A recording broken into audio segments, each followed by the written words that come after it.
Good morning. Happy Monday, day after Mother's Day. We're back today with Coffee with the Farmer, this time with a resource manager. This is going to be a great day with my good friend, Petrea Marchand, who is the president of Consero Solutions. This is her own company that she created, and she's going to talk about that. But first of all, as normal, and especially on a Monday, we're going to do the round robin around the state and check in with all of our coordinators with the question of the day, which is going to be, what did you do for Mother's Day yesterday, or something you wanted to share about Mother's Day yesterday? And I'm sure lots of people had good days. I personally wanted to share, I'm Mary Kimball, Center for Land-Based Learning Executive Director, and I took a really long walk yesterday. My mom is with me right now because she just got out of rehab from hip surgery. So we spent all Mother's Day together, you know, which can be good or not. But yeah, she's great. She's healing well, and it was great to be with her. But I was walking all around Woodland yesterday, and there were a lot of little parties going on, a lot of Mother's Day parties. So I'm hoping that that doesn't mean we're going to see some kinds of spikes of coronavirus out there. Made me a little concerned because I saw a lot of big groups. So anyway, that's my check-in. We'll go to Dana.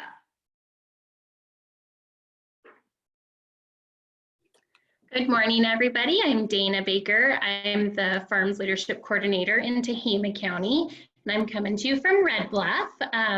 My Mother's Day was very special. My husband and kids have always made it where I get breakfast in bed. So I got a pancake and a waffle and 2 pieces of bacon and my coffee served in bed.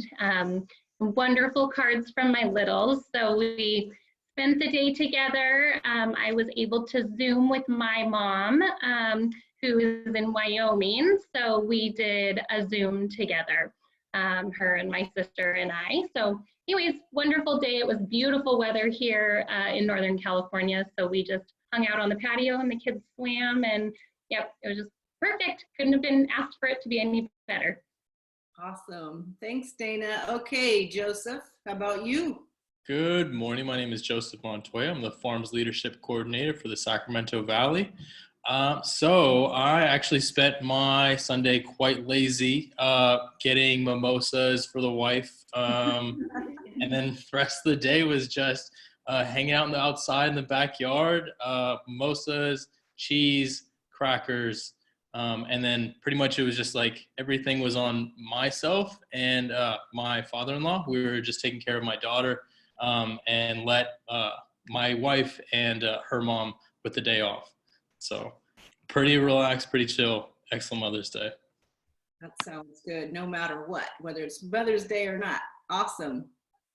Okay, Katie. Good morning. My name is Katie Wortman. I'm the Central Valley Farms Leadership Coordinator, coming to you from Fresno. Yesterday, I didn't really do anything, and I told my daughter, I'm like, I'm not doing anything today. Sorry. She played really well, kept to herself. We played some crazy eights. We just kind of relaxed all day. It was still a little warm in Fresno yesterday. But today it's nice. And I did overhear her telling my mom that mom didn't want to do anything today. So kind of got caught on that. I have to remember I can't say too much. So That's great. You're training her for the future. All right, Romy. Good morning. My name is Romy Wattenbarker. I'm the Kern County Farms Coordinator here in Bakersfield. And yesterday was pretty relaxed. We just hung out with parents, family, hung out by the pool as it was really hot yesterday in Bakersfield. And today it's really cool. So we were happy about that, but not too much. Just hung out and enjoyed the day. Sounds good. Letty.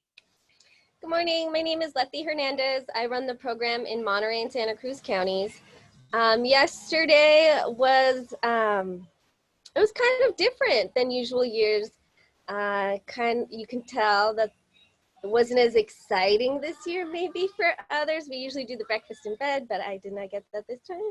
But I ended up going for a really nice drive by myself and just getting out of the house. And I talked to my mom and we did a little video chat and got to catch up, and it was great. Wonderful. Thanks, you guys. Thanks for sharing. I'm sure all the moms appreciated all those things. Okay, well, now it's time to introduce Petrea. So Petrea and I are, again, more friends from Ag Leadership. You might be sensing a theme. Think now, Petrea, you might be number 5 or 6 from class 32. And we've had other guests from other Ag Leadership classes as well. But Petrea and I met in Ag Leadership back in 2001, and we were in that program together for almost 2 years. And because she is from Davis, lived in Davis at the time, and I'm in Woodland, we also just got to be really great friends and connected and collaborated on a lot of different things going on here in Yolo County. So it's great to have her on because she's more, again, on that natural resource side of our world, and specifically focused on policy and helping to build bridges and different programs with counties and nonprofits and state agencies and federal agencies. And she's got a pretty cool job that she's actually made for herself.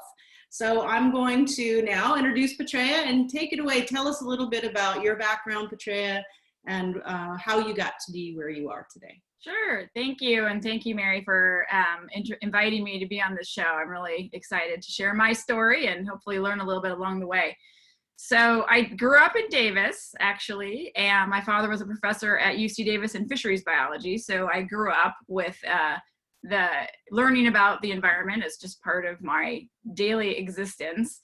I wasn't committed to environmental protection as a career, even though it sort of seeped into my veins, I think, as a result of my upbringing. So when I went to college, I was really interested in international relations. I thought I would broker contracts between countries. That seemed like an appropriate role for my personality, which is fairly outgoing.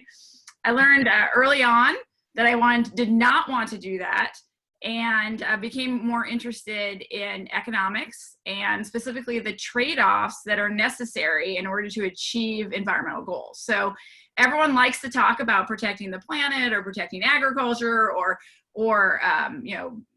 protecting endangered species, but very few people learn, especially early on in their careers, that there's a cost to all of those different types of activities. And if you want to be successful, you need to understand where the money comes from. So when I was in college, I started to learn about the trade-offs associated with environmental protection, what it would cost to get something, and decided I wanted to pursue that in graduate school. So I briefly worked after graduate school for an environmental law firm, and really got to be a fly on a wall where all these important people were arguing with each other about the best way to protect the environment.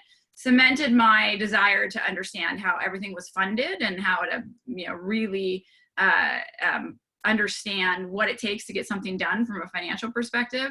So I went to Duke University for graduate school, and I pursued 2 master's degrees at one time. One was in environmental management. So that was specifically on some of these natural resources issues that I'd become interested in. And the second was in public policy. And public policy is like business school for the government. So it basically really allowed me to dive into all of the economic and financial elements of decision making, and not just for the environment. So it was much broader than the environment. So that was hugely beneficial. So then I took those skills, which I will say to, because I understand our audience is mostly high school students or young people at the start of their careers. I took that experience, all those tools that I gained in graduate school, and I applied them to a number of different jobs, which I know we'll discuss more during this talk. And I can use different ones as examples, but I basically worked at the federal level for the federal government, for President Clinton's budget office.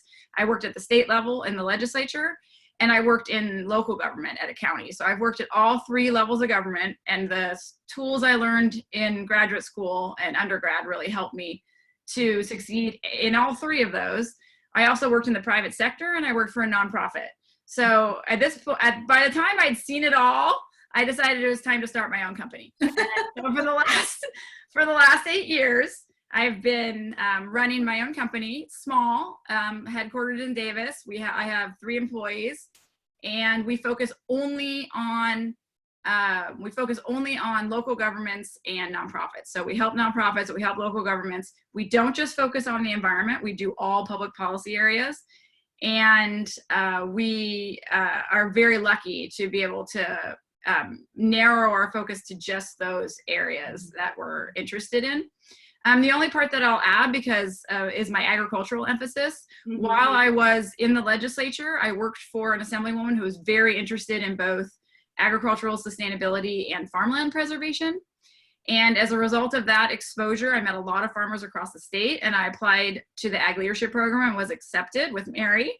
Mhm. And that has really been a defining characteristic of my career as a result of ag leadership and the experience in the legislature, is how to integrate farming into efforts to protect the environment. Because as most of you know, the wildlife friendly farming is really one of the key elements now to maintaining habitat for various species, because it's so much of our land base. So you cannot talk about environmental protection without talking about agriculture.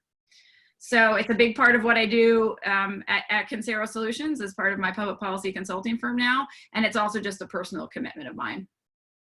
Yeah, I was going to ask you about your time with Helen, because obviously that's when we got to know each other, was when you were really, I mean, your title with her, or your focus with her, was land use, was it not? Correct. And describe a little bit what you did when you were in the legislature working for Helen, in this case, and describe kind of also, if you can, for the audience, where Helen's district is or was, and what kind of, and like you said, she was very, very focused on farmland preservation, and how that kind of came into your world and what you learned at that time about that, and how you've continued to expand it beyond that. Sure. So Helen Thompson was a very well-known elected official. She had, really cut her teeth in Yolo County on various local elected offices. So she was eventually elected to the assembly. She represented Solano County and Yolo County. The district is bigger now, but at the time it was just those two counties. Very heavy agricultural emphasis, as you can imagine. She went to the Capitol caring about agriculture, but her primary focus was on mental health and health issues. So she eventually became chair of the Assembly Health Committee, and I started working for her when she was the chair of the committee. So I would say a majority of her time was focused on health issues, but I was her staff person on land use, and it was very important to her district that she maintained a strong presence. And so my job was to represent her in the district and to staff legislation, so changes in laws, potential changes in laws, through the legislative process. So I'll give you some examples of some of the things you worked on then. Yeah, so one of the things I worked on, for example, was related to the rice industry. You may recall, this was 20 years ago, but rice burning was a major way to remove rice straw after harvest. And it was creating air pollution. And so there were state laws that reduced the farmers' ability to burn. And so the rice farmers came to Helen, who were in her district, and said, will you help us, fund alternatives so that we can do research into what other ways we can dispose of the rice straw. And most, as you probably know now, have ended up putting it back into the soil, and as part of the wetlands, and creating those winter wetlands, and it creates additional food for the wildlife. And so she was able to secure funding for the research related to the different proposals, and we had to staff that legislation through the Capitol. Yeah, and I'll just remind folks, if you watched Dave Felice's Coffee with the Farmer Resource Manager, which was about 2 weeks ago now, he did a whole presentation on exactly what Petrea is talking about, which was specifically on rice ground, and how farmers utilize that now really as this ability to have beautiful wetlands, and they flood it in the winter, and that also helps to get that rice straw down into the soil, and the waterfowl eat extra rice that drops out in the harvest process. And it's just this incredible kind of win-win opportunity for both agriculture, obviously the environment, as well as wildlife. So that's what Petrea is talking about, is she got to be a big part of that 20 years ago. Yeah, exactly. And it was a really wonderful experience. and did define the rest of my career as well, because there needs to be people in these policy decisions, in these policymaker decisions, who understand the environmental constraints, like people who had asthma and other issues associated with the smoke from the burning, and also understood the issues that agriculture had and the help that they needed in order to continue to provide, to continue production. And there's an environmental reason to continue rice production, because it's obviously provided a lot of habitat benefits. So it takes a lot of, I actually drove all the way around the Sacramento Valley, going to rice farms, meeting with rice farmers, because when I was young and working for Helen, I didn't understand rice production. And you have to ask a lot of questions when you're in a decision-making position in order to be able to solve those kinds of problems. But when you actually are able to communicate to people back in the Capitol who have a minute to understand what you've spent 3 months trying to learn, it can be a really effective way to create change. So why don't you fast forward a bit and talk about some of the things you worked on when you were at the County of Yolo, and then also now some of the things you're working on today. And I do want you, and I know it's hard, the Habitat Conservation Plan is very complicated and very difficult probably to explain quickly, but you do a great job of kind of condensing it down. So I definitely want you to talk about your work with the HCP, because that's another example of the environment and the agriculture needing to work together. Yes. And having someone like you that understands both sides of those issues and why that's so critical. Yeah, and it's a really important point, Mary, because it wasn't that I didn't come from a farming family. Of course, I think my grandfather was a farmer, but it wasn't something that I grew up with. So it's really, I had to independently decide to seek that information, and then also be trained by people like Mary and through the Ag Leadership Program. But it is a really powerful connection. So when I was at Yolo County, I actually left the Capitol because I felt that local governments, cities and counties, and nonprofits like Center for Land-Based Learning were really on the front lines getting things done. And my personality was one that I didn't want to be just like arranging money and different budgets, which is a lot of what the state does. I wanted to be actually implementing projects. So for any of you out there who are interested in the real tangible products that come from policymaking, it's at the local level. It's either nonprofits or with cities and counties. So I left my fancy office in the Capitol, and I went to a very unfancy office in the county. Yeah. But the work was extraordinary. And so I started off as the water resources coordinator. So I was responsible for advising the Yolo County Board of Supervisors, which, as most of you know, is the elected officials that govern the county. I was responsible for advising the department head, and then in turn the elected officials, on the best way that they could manage water in the county, which obviously involves agriculture, and also flood control, which also can involve agriculture. So through that process, I learned a lot about water policy from a local perspective. I'd worked on it from a statewide perspective when I was in the Capitol, but I started learning what it meant at the local level. And then after a couple of years in that job, they promoted me to be the manager of intergovernmental affairs, which is in the county administrator's office. So I went from a department, which is they report to the county administrator, to actually working in administration.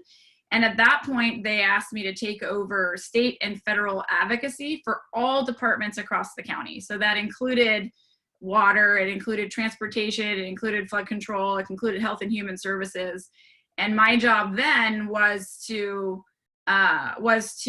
help the Board of Supervisors develop priorities of items that they wanted to pursue, changes that they wanted from the legislature, and to implement them, and to use the resources that we had, both elected officials who had connections in the Capitol, and the power of Yolo County's story, because Yolo County has done a really good job of protecting agriculture and providing services to its residents, to make changes. So an example that's relevant to this group is we were very involved in the discussions when they decided to eliminate Williamson Act subventions. So that was a huge loss to the county, because obviously what that meant is that the county was no longer going to be receiving funding for the reduced property taxes that are a result of Williamson Act contracts that keep land in agriculture for 10-year contracts. So we were really involved in negotiating with the state. So my former colleagues, I'd come from the state legislature, and so now I was at the local level, and I was able to use a combination of the experience that I had in the Capitol and the experience I had from ag leadership and from knowing farmers to communicate to the people in the Capitol the importance of maintaining some type of Williamson Act subvention. And they weren't able to maintain the subventions themselves, but they were able to reach a compromise that allowed the county to maintain some revenue from that program. Mm-hmm. Yeah, and it's still, it's all, obviously these are all very complicated issues, and it's hard to get into them in a short time. But I think, again, the key here that Petrea is really talking about is the knowledge that she went out herself and asked the questions, asked people who actually are going to be impacted by these policies. Because a lot of times, there's folks, and people get very frustrated, and it's understandable. There's people who are at the state or at the federal level that are writing literally policies, enacting policies, writing the rules, who have absolutely no background at all in agriculture. And so here's a person who doesn't have the background in agriculture, but she made it a priority to understand as much as she possibly can. And if she doesn't have the answer or doesn't know, she goes back out to her network, right? And asks them and says, how is this potentially going to affect you? If we do this, how would that affect you? And I think that's really critical for folks to understand. You don't necessarily have to stay. We of course love folks to stay in agriculture as a career, but even your knowledge that you're gaining through the Farms Leadership Program could help you in so many other facets because of this understanding about agricultural issues that you are learning and most people don't learn. And this ability to keep asking questions. So Petrea, we've got a couple questions, actually, speaking of questions, from some of our students. And actually one of our students, oh no, Mary's going for it. Okay, we've got, go ahead, Letty, and unmute Mary. And you've got 3 there, Mary, so why don't you start with start with the first one for now, and make sure you introduce yourself and where you're from. And if I may, Mary, go ahead and tell them what your background, kind of a little bit of your background. You're from Fresno, and what you want to do after high school. Yes. I think it's important in this case. Sorry. Okay, so my name is Mary, and I am a senior in high school, and I'm kind of still discovering what exactly I want to do, but I was interested in kind of like political science or policy, and also like environment. So this was like a good farms video to like watch and kind of like have more questions about. So some of my questions are, what are some causes you weren't able to solve due to the cost? Oh yeah, that's a good one. Is that one? Is there more questions, or is that the There's several more, but we'll start with that one, Petrea, and then we'll keep going for Mary. Yeah. Okay. Well, I know Mary wanted me to talk about the Yolo Habitat Conservancy, so I'll use that as an example to answer that question. So the Yolo Habitat Conservancy is a joint powers agency of all 4 cities in the county. And it was I was asked to help when I was still working for the county, but about to start my own business. So I ended up being the contract executive director while I was starting my own business as well. But basically, the Yolo Habitat Conservancy, this joint powers agency, was charged with developing a county-wide conservation plan to protect habitat for endangered species, wait for it, on agricultural land. So Yolo County has little strips of riparian habitat, as you know, along Pewter Creek and Cache Creek, but the majority of the habitat for some of the species that are in Yolo is the working agricultural lands, in particular row crops, irrigated hay, alfalfa, all of those different types of crops that have a lot of prey and associated with them for hawks or other birds. And so I was in charge of developing a countywide conservation plan. And when we first got the cost estimates, this is the previous manager had not paid attention to costs. So they brought me in because they knew I paid attention to costs. And they said, can we afford this plan? That was the first question, Mary, that they asked of me. So I went to my economist and we did this big cost model, and the plan cost $1 billion. And the answer, Million. 1 billion. What the answer as to whether we could afford that was no, right? So the plan was going to fall apart. We were not going to have any conservation plan for endangered species unless we went back in and figured out a way to reduce the costs. So what we had to do, we had 32 species that we were trying to protect in the beginning. We reduced that to 12, and we cut the costs over in half. So it sounds like, and to do that, we had to not only bring the environmental groups along who didn't want to cut protection for 20 species, but we had to bring the Yolo County Farm Bureau along too and make sure that they were comfortable with even having a conservation plan at all. So I had to use both skills that I talked about today. One was, talking to farmers and talking to environmentalists and trying to find a compromise between them. And two, Mary, to your question, I had to figure out a way to develop a plan that we could afford.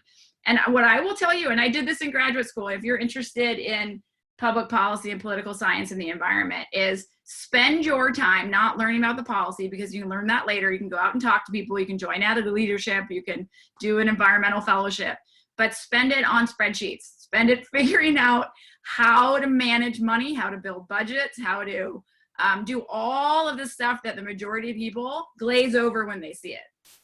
Because when you have that power, you can run an organization like Mary Kimball. You can do a capital fundraising campaign to build yourself a new office building, and you can solve environmental problems. But without money and without an understanding, you're letting other people make those decisions for you. Yeah. So that's perfect. I'm glad you were able to get the HCP in. And then Mary, why don't you ask your third question down on that? Because I think that's a really good one, relevant to a lot of folks. Okay, so my third question was, what are some ways that a student can get involved in the environmental protection or conservation? So there is actually a lot of nonprofit internships. So there's a lot of nonprofits that are trying to protect the environment, and you can get a internship with them if if they have actual programs, which some of them in Yolo do. I think you're in Fresno though, right? So in Fresno, we might want to reach out to like Sequoia Riverlands Trust or something, Katie. Yeah. So that's one way, but another way is, but that's only gonna give you one side of it. So it's a really good question, because it's hard for me. The organization that I worked for when I was just out of college was called the Natural Heritage Institute, and it was an environmental law firm, and they were trying to problem solve. And so they were working on both, they were representing the environment, but they were working on two sides of the issue. And you may have just honestly identified a gap in our world, right? Is that there isn't a lot of nonprofits that are trying to problem solve. They're either doing one thing or the other, right? They're protecting ag, or they're, protecting the environment, but they're not trying to come down the middle and find solutions to things like that. So my advice to you initially would be to seek out policy opportunities like the Capitol. When you graduate from college, there's opportunities to be a fellow in the Capitol. And those are really great ways to learn in a year how policymaking occurs, and you can ask to be assigned to an environmental committee. So and then in college, I would just take as many classes as you can in that area. Cool. Thank you, Petrea. Okay, I think we've got, Shevah, do you want to, let's see, go ahead and unmute Shevah, and she can ask this question. And tell us where you're from, Shevah. Hi, like she said, my name's Shevah. I'm from Sacramento, and I'm a senior in high school. During my sophomore year of high school, I joined a program called UC Davis Goals, where we went out and we did research in Sequoia. So one of our research things was how the algae bloom is affecting the environment, and then we had tracked the amount of pika. It's a small animal that was in the forest and stuff. They called us citizen scientists. They're helping the world. You consider yourself a citizen scientist? So is the question whether I consider myself a citizen scientist? Yes. I do not actually consider myself a citizen scientist if I'm understanding the definition correctly, because I think it's people who on their own time go out and help other organizations collect the science because they have a scientific background. My background, even though I did take a lot of science classes in graduate school, is really in public policy. I trained myself to learn just a little bit about all these different disciplines so that I could be the communicator that came in and brought everybody together. Like, I'm not afraid to see a spreadsheet. I'm not afraid to read a scientific paper. I'm not afraid to read an economics, textbook. I'm not afraid to, talk about the biology, but I'm not an expert in any. And I would say the citizen scientists that I know out there, they're biologists who are retired or doing extra things in their own free time, and they're assisting nonprofits or agencies to do that important work. And I think it's incredibly valuable. I've seen many, many databases built out with information from citizen scientists, but I would not consider myself one. So that, Mary, that actually, Shevah, I think you might have actually just helped Mary answer her question too. So there's been, Petrea, and you may not be familiar with this, but there's been a huge increase in citizen science programs around the country and around the world, where it's literally people who actually don't have a background in science, but they want to help. And so it could be as simple as things like when you're out and about. So some of you might know the app iNaturalist, which is actually really cool. And I love it because I can look anything up on it. And you find a plant or you find a bird or whatever, and you have no idea what it is, but you want to know. You're curious. And so you can go on apps there, and there's lots of other things out there too. And you can take a picture or whatever and and then it has GPS coordinates and all this stuff. It knows exactly where you are when you took the picture. And then it goes into this huge database, and scientists can use it for, oh my God, we had no idea that the Phoebe was in Yolo County in May or whatever, right? I mean, these are the cool things. So there are specific programs out there, and Mary, you just seriously start Googling it, because if there's something you're interested in, there might be some really cool programs in your own area that you could get involved with, whether it's with a nonprofit organization or just out on your own. You're going out, you're being a citizen scientist from the standpoint of you're observing things, you're noticing things, and you're tracking it and reporting it back. So Shevah, there's, and I'm sure you might be familiar, but there's some good things in Sacramento too. So anyway, it's both people, like what you were talking about, Petrea, people who are actually retired scientists and things like that, who can give like a whole nother level of reporting. Right. And then there's literally just science citizens people who are just interested. Yeah. And I would say that's really great advice, because when I was your age, these things weren't around.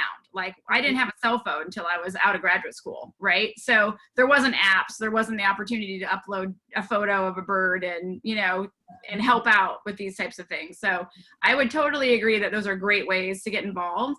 And my experience is really based on using the educational process and using my professional development to get involved in these issues and ultimately get paid for it.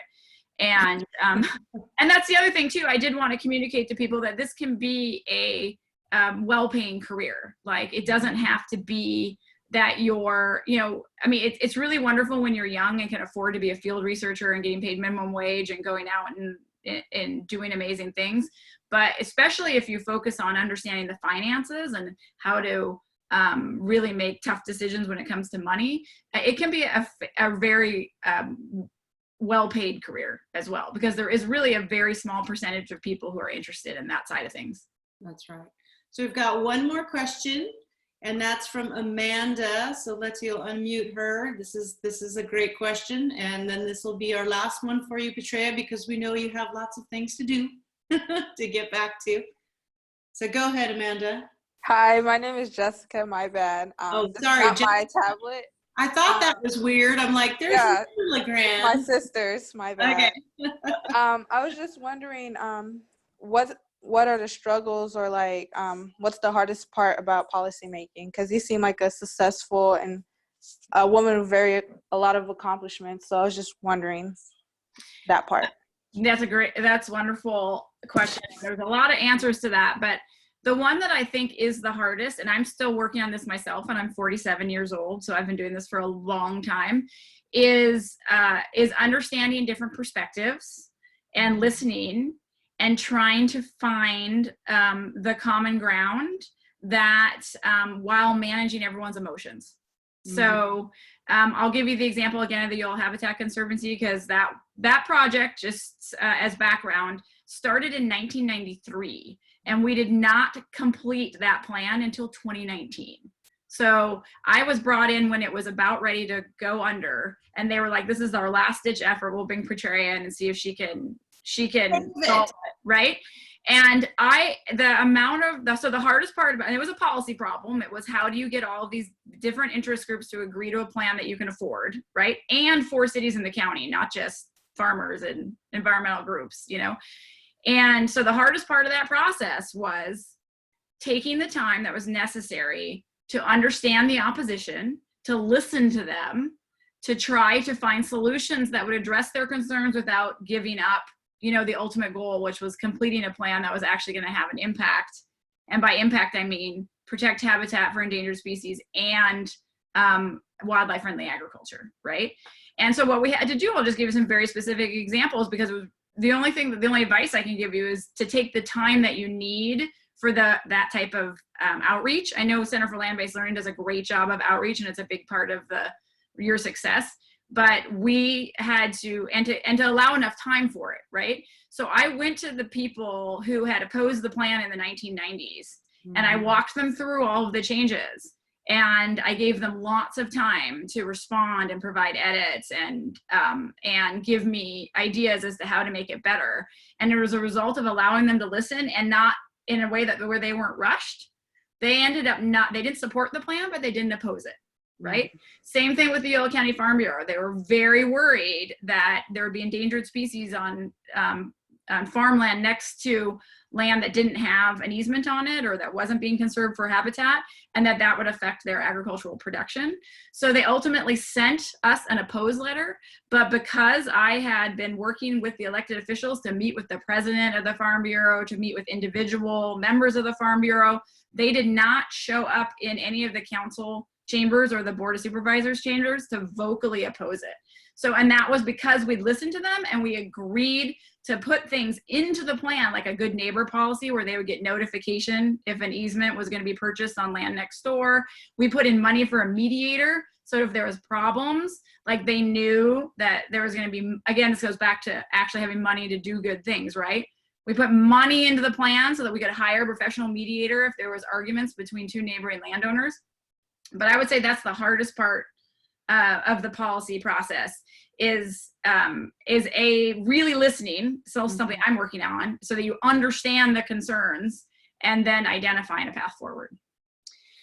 And basically, Petrea just nailed why there's a lot of bad policy out there. Yeah.